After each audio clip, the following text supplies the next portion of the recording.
വീടിന്റെ അടുക്കളയിൽ ഉപ്പുപാത്രവും എണ്ണപാത്രവും ഒരുമിച്ച് വെച്ചാൽ സംഭവിക്കാൻ പോകുന്ന അത്ഭുതം എന്താണെന്നറിയാമോ? ലക്ഷ്മി കടാക്ഷമുള്ള 108 വസ്തുക്കളിൽ ഒന്നാണ് കല്ലുപ്പ് എന്നത്.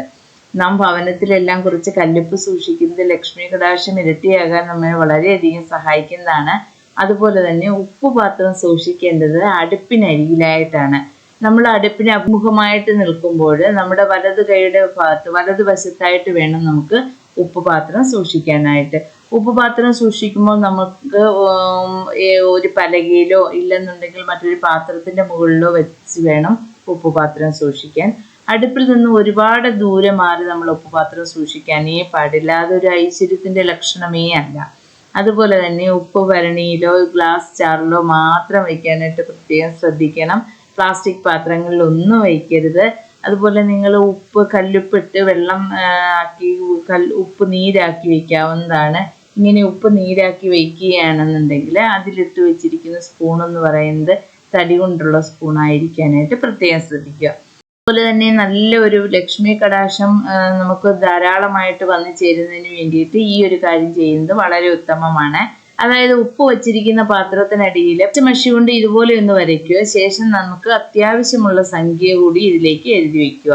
ഇത് ആവശ്യം സംഭവിക്കാനായിട്ട് കാരണമാവുകയും അതുവഴി സാമ്പത്തിക അഭിവൃദ്ധി ഉണ്ടാവുകയും ഒക്കെ ചെയ്യും. അതുപോലെ തന്നെ മറ്റൊരു കാര്യം എന്ന് പറഞ്ഞു കഴിഞ്ഞാൽ ഉപ്പ് വാങ്ങുന്നത് വെള്ളിയാഴ്ച ദിവസങ്ങളിലായാൽ അത്യുത്തമമാണ്. ഉപ്പുപാത്രം വൃത്തിയാക്കാൻ ബുധൻ, വ്യാഴം, ഞായർ ദിവസങ്ങൾ ഐശ്വര്യപ്രദമാണ്. ഉപ്പുപാത്രത്തിന് തൊട്ടടുത്തായി എണ്ണപാത്രം കൂടി സൂക്ഷിക്കുന്നത് അത്യുത്തമമാണ്. ഇവ രണ്ടും ഒരുമിച്ചിരുന്നാൽ ആ ഭവനത്തിൽ കടബാധ്യത ഒഴിയാനായിട്ട് സഹായിക്കും. കാരണം ഉപ്പ് ലക്ഷ്മി കടാക്ഷമുള്ളതും എണ്ണയിൽ കുബേരദേവന്റെ അനുഗ്രഹവും പറയപ്പെടുന്നുണ്ട്. അതിനാൽ തന്നെ ഇത് രണ്ടും ചേർന്നിരിക്കുന്നിടത്ത് ലക്ഷ്മി കുബേര സാമീപ്യമാണ് ഉണ്ടായിരിക്കുന്നത്. അതുവഴി ഐശ്വര്യവും സമ്പദ് സമൃദ്ധിയും ഉണ്ടാകുമെന്നാണ് പറയപ്പെടുന്നത്. ഇങ്ങനെയുള്ള ഭവനങ്ങളിൽ സാമ്പത്തിക ബുദ്ധിമുട്ടുണ്ടാവുകയേയില്ല. മാത്രമല്ല നമ്മുടെ കടബാധ്യത എല്ലാം മാറിക്കിട്ടുന്നതിനായിട്ട് ഇവ രണ്ടും ഒരുമിച്ച് വയ്ക്കുന്നത് വളരെയധികം ഉത്തമമാണ്. ഇനി വലിയ കടബാധ്യതയാണ് നമുക്ക് ഉള്ളത് എന്നുണ്ടെങ്കിൽ രക്ഷപ്പെടാനുള്ള ഒരു ഉത്തമ മാർഗമാണ് ഇനി പറയുന്നത്. ഒരു ഗ്ലാസ് ജാറിലേക്ക് പകുതിയോളം കല്ലുപ്പ് നിറച്ചതിന് ശേഷം ഒരു താമ്പൂലത്തിൽ നമ്മുടെ കടം എത്രയാണെന്ന് എഴുതി ചുരുട്ടുക. താമ്പൂലം നന്നായിട്ട് ചുരുട്ടുക. ചുരുട്ടിയതിന് ശേഷം ഈ കല്ലുപ്പിന് മുകളിലേക്ക് വയ്ക്കുക. വച്ച് വീണ്ടും കല്ലുപ്പിട്ട് ഈ പാത്രം നിറയ്ക്കാവുന്നതാണ്. അതിലേക്ക് നമുക്ക് തലേന്ന് തന്നെ, ഇത് നമ്മൾ ഈ കർമ്മം ചെയ്യുന്നതിൻ്റെ തലേന്ന് തന്നെ കുറച്ച് വെളിച്ചെണ്ണയിൽ ഒരു 5 ഗ്രാമ്പൂ ഇട്ട് വെച്ചിരിക്കണം. ഈ ഗ്രാമ്പൂ നമുക്ക് ഈ വെളിച്ചെണ്ണയിൽ നിന്ന് ഈ ഗ്രാമ്പൂ കൂടി എടുത്ത് ഈ കല്ലുപ്പ് നിറച്ച് വെച്ചിരിക്കുന്ന ജാറിലേക്ക് വയ്ക്കുക.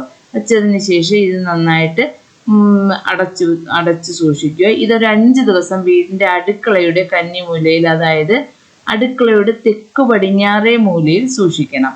വീട്ടിലുള്ള അംഗങ്ങൾ ഒഴികെ മറ്റാരും ഇത് കാണാതെ വേണം ചെയ്യാനായിട്ട്. ആരെങ്കിലും കാണുന്ന ഭാഗങ്ങളൊക്കെ ആണെങ്കിൽ നമുക്ക് എന്തെങ്കിലും വെച്ചൊന്ന് മറച്ചു വയ്ക്കാവുന്നതാണ്. പിന്നീട് ഇത് വീടിന്റെ കന്നിമൂലയിൽ 9 ദിവസം, ഈ 5 ദിവസം നമ്മൾ അടുക്കളയുടെ കന്നിമൂലയിൽ സൂക്ഷിച്ചതിന് ശേഷം ഇത് നമ്മളുടെ അടുത്ത് വീടിന്റെ കന്നിമൂലയിൽ, അതായത് വീടിന്റെ തെക്ക് പടിഞ്ഞാറേ മൂലയിൽ സൂക്ഷിക്കാവുന്നതാണ്. 15-ാം ദിവസം, അപ്പോൾ നമുക്ക് 14 ദിവസം ആവുന്നുണ്ട്. ഈ 15-ാം ദിവസം ഇതിനെ എടുത്ത് ഈ ഉപ്പ് നമ്മൾ ആരും ചവിട്ടാത്ത ഒരിടത്തേക്ക് ഭൂമിക്ക് ദാനമായിട്ട് നൽകാവുന്നതാണ്. ഈ സമയത്ത് നമ്മുടെ പ്രശ്നങ്ങളെല്ലാം പരിഹരിക്കപ്പെട്ടു എന്ന മനോഭാവത്തോടു കൂടി വേണം നമ്മളിത് ചെയ്യാനായിട്ട്. സാമ്പത്തിക സമൃദ്ധി തന്ന് നിങ്ങളെ അനുഗ്രഹിക്കാൻ ലക്ഷ്മി കുബേരനോട് പ്രാർത്ഥിക്കുകയും വേണം. പിന്നെ പ്രധാനപ്പെട്ട മറ്റൊരു കാര്യം എന്ന് പറഞ്ഞു കഴിഞ്ഞാൽ, ഇതൊക്കെ ചെയ്യുമ്പോൾ നമ്മൾ നന്നായിട്ടൊരു സമർപ്പണ മനോഭാവത്തോടു കൂടി തന്നെ വേണം അത് ചെയ്യാനായിട്ട്. നമ്മുടെ കാര്യങ്ങൾ സാധിച്ചു എന്നുമുള്ള മനോഭാവം നമ്മുടെ മനസ്സിൽ എപ്പോഴും ഉണ്ടായിരിക്കണം. അതുപോലെ തന്നെ ഇങ്ങനെയൊക്കെയുള്ള കർമ്മങ്ങൾ ചെയ്യുന്ന സമയത്ത് വിശ്വാസമാണ് ഏറ്റവും പ്രധാനം. നല്ല വിശ്വാസത്തോടു കൂടി ചെയ്തെങ്കിൽ മാത്രമേ ഇതിൻ്റെ ഫലം നമുക്ക് നല്ല രീതിയിൽ കിട്ടുകയുള്ളൂ.